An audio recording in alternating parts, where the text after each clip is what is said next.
đó ngày mình vì đã chấp Pokemon là vì sao tại vì ở bên đào mơ lớn lên đào đọc hay mà ta hăng mộng. Welcome to Mr. Kosol on the mix.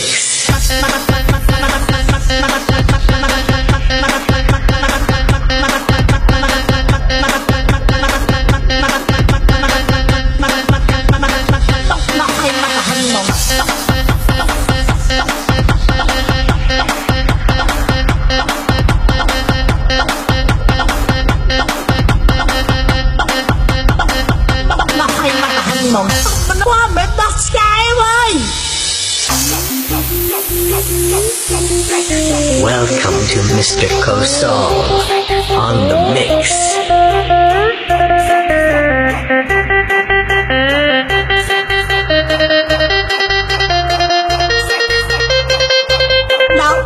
Đọc hay mà ta hăng mộng.